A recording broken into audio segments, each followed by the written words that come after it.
we're gonna get started. Now, formal introduction. This is the first 2v2 I've actually seen on Golden Heights, and based on spawn, I don't know how I feel about it. But here we go, spawning in on the northeast, playing as the Holy Roman Empire, again using that prelate, spreading the word of their Lord Jesus Christ to all of those villagers. It is Wham01, his brother, playing in on the northwestern side. It is Puppy Paw playing as the English. They're playing against one singular fat penguin is the team name. Spawning in on the southwestern side, it is Louis MT playing as the Abbasid Dynasty. His teammate CSO playing as the Mongols. Now, with Golden Heights, we usually see in a 1v1, Baron, and I know you've casted a decent amount of Golden Heights games, usually where Puppy Paw and Louis are is where the spawns are. But now that it's a 2v2, we have Wham as the HRE, and then CSO as the Mongols right next to the water, which is like the key part of the game. So I'm thinking in a 2v2 situation, I'm going to theory craft with you a little bit. If you're Louis and Puppy Paw, you probably don't care about water at all. And then for Wham and CSO, it's kind of like a 1v1 deciding who gets water. Pretty much. There are only 4 deep fish, so there's no real point in having both players be on water. And unfortunately, I mean, we saw Mongols before as well, right? Like on a hybrid map. And the way that it worked was Mongols using that stone bonus early on instead of going for the dock to be able to contest the dock of the opposing player. And that's exactly what's happening here as well. CSO being able to double produce those spears and will have more numbers than Wham. Of course, there's going to be some interesting spear micro to deal with, but in an ideal world, CSO should have no problem eventually burning the barracks down, burning the docks down. The only question is how long that's going to take. Right, and I really like what Wham's strategy is that we see a lot in a 1v1 setting is with the HRE, that barracks, if it was back near his hometown center, it has to take a lot of time for these spearmen to actually get there, and you want to counteract the fact that this barracks is going to be producing 2 at a time. So having that barracks over here, kind of eliminating that defender's advantage and making your own kind of advantage, having that production building right there is super important. But just because you're doing that could be a little bit risky in terms of these spearmen actually being able to take some torches to it. Go ahead, pissed off, throw some fire at it. Puppy Paw actually contradicting my theory crafting completely in the first minute of the game, adding his own Vanguard men-at-arms. And as the English, this is the unit that's going to help you get water, or at least help your teammate get water. Because even though the Mongols are going to make spearmen 2 at a time, they're not going to be able to stand up to a Vanguard men-at-arms with 3 melee armor. And I think the saving grace is going to have to be from his teammate, Louis, but he's getting Vanguard men-at-arms rated over here on his gold mine. On the western side, House of Wisdom halfway into Economic Wing. He is going to need some Feudal Age units if this Mongol player looks to stay alive in this game. Yeah, it's a bit tough here. Puppy Paw really producing a lot in the Dark Age, making sure that, you know, they have the land superiority down. And, well, CSO's military advantage, quote unquote, it's no longer really there. And now, suddenly, one player has all the water. Though, to be fair, Wham has not produced any fishing ships. All his wood going into production spearmen. Nonetheless, the Uvu is down, and with the Uvu being down, there isn't really any way for CSO to come back from this or have a chance of winning this fight anymore as long as both players produce equally. He just pulls his barracks away, decides that he's no longer going to contest the eastern side of the map. The Abbasid player almost up, of course, with the Economic Wing, but the Men-at-Arms is guarding the stone. Yeah, without an Uvu, without that stone production, you're not going to be producing a damn thing. I want to shout out the anonymous gifter giving City Oxix a sub. The reason why this game 3 is going is because of him, so I appreciate that. Council Hall going up for Puppy Paw. Some of the Longbowmen are really going to help against these Dark Age spearmen of the Mongolians. Now, first couple fishing boats coming out for Wham, and we'll be able to stabilize that food economy just a little bit. And now, as we're getting about towards the 5th minute of the game, and now he's thinking about going Feudal Age. As we can see, right now he's got about 0 gold. So it's going to take him a little bit of time to actually do that, but I think his teammate Puppy Paw is going to be able to help him out, at least with some ranged mass. Now, looking at Louis' build, currently, and I want to flash back to his resource. It does have a production building, is starting to make some archers, and instead of helping his Mongolian teammate out, look at where this archer's going, Baron. It's going all the way to the north, trying to create some idle time and some issues for the English player.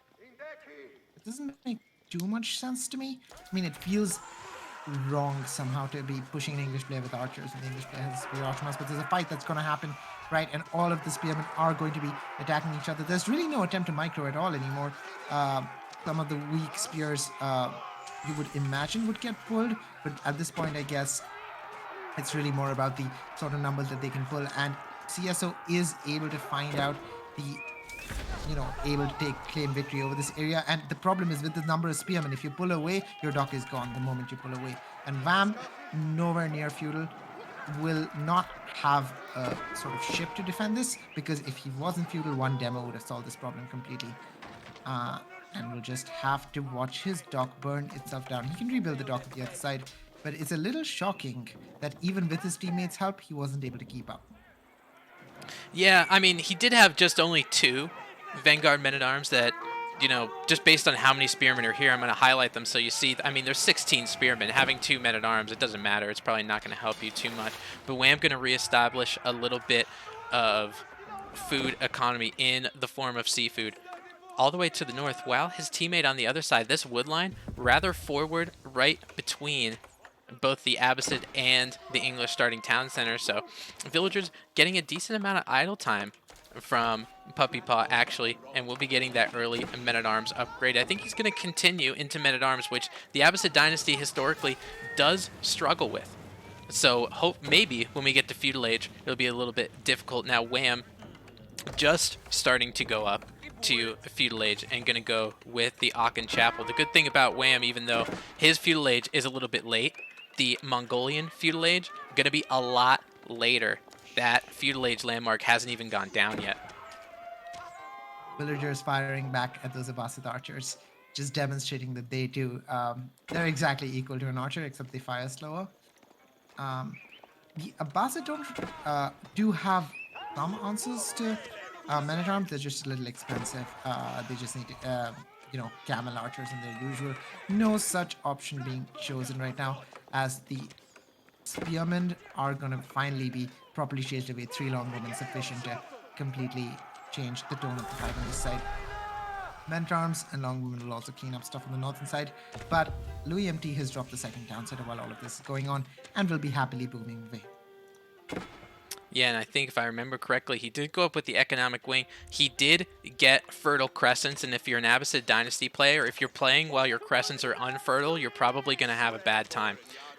Archers continuing to just, do a little bit of damage to Puppy Paw. He's trying to get a little bit of idle time, and man, like you said before, I love when the villagers pull out these short bows, because it's like, you know what? I've had enough of this shit. And then they just start attacking.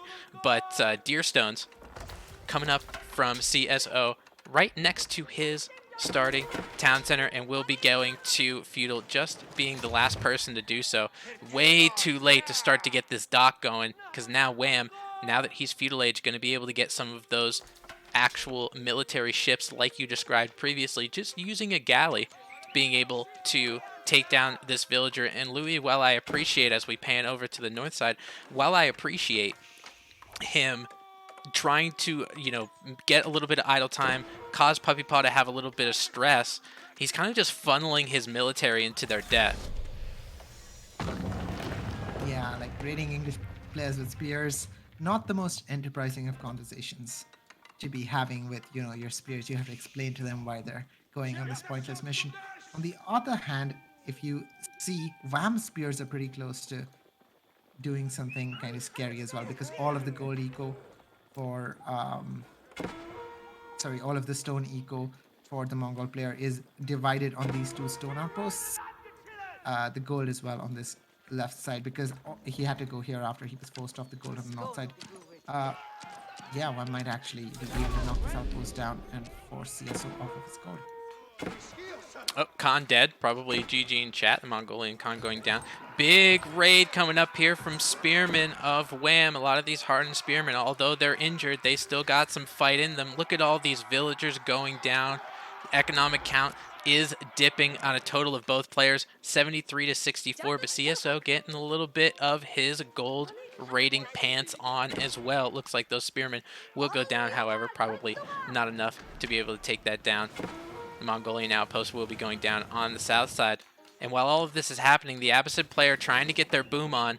We got a couple town centers.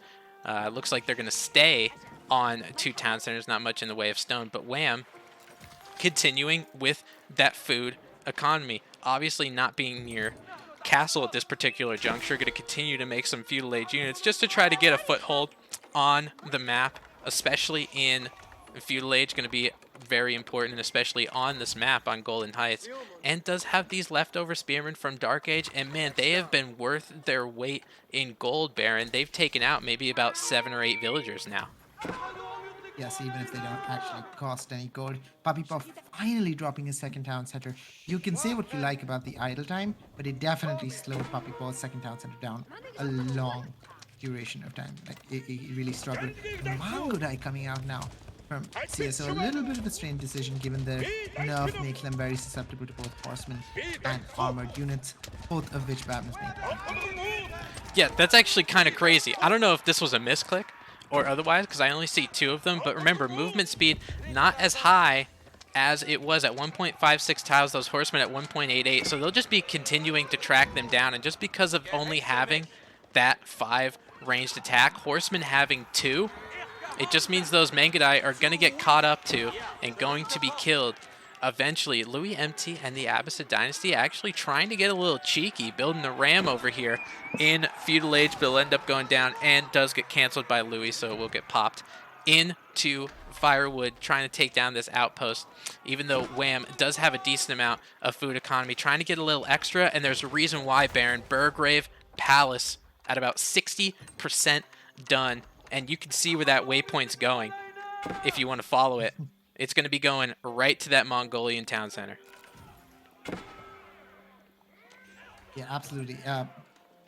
It's crazy, and that's always what you want to do, right? You win water, and you go out. Yet another Mangudai here to try and deny the Burgrave. So clearly not a misclick, but a stylistic decision. And well, Vab is going to be like Mangudai this, and just queues up a massive bunch of men-at-arms that go. Yep, and we're gonna start the Congo line from there. A lot of these men-at-arms are gonna start moving their way down south, getting produced at 4 seconds a pop, and these archers not gonna have much to do about it, because now those men-at-arms, instead of having that brown armor or whatever it looks like, goes into cold hard steel, baby, at 4 ranged armor. Mangudai aren't going to do a damn thing to him. These archers only having 6 attack is gonna struggle with them as well. I would like to see Wham does have a blacksmith, is getting the iron undermesh just to make it a little easier for him. Hopefully gets force march too, just to get that men-at-arms speed a little bit faster so the mangonels don't kite them to the ends of the earth. But now that he has that food economy and he's able to use those men-at-arms and able to push, as we could see these archers of the Abbasid Dynasty having to move south. He's actually splitting up 2 of the armies, the Mangudai moving more east.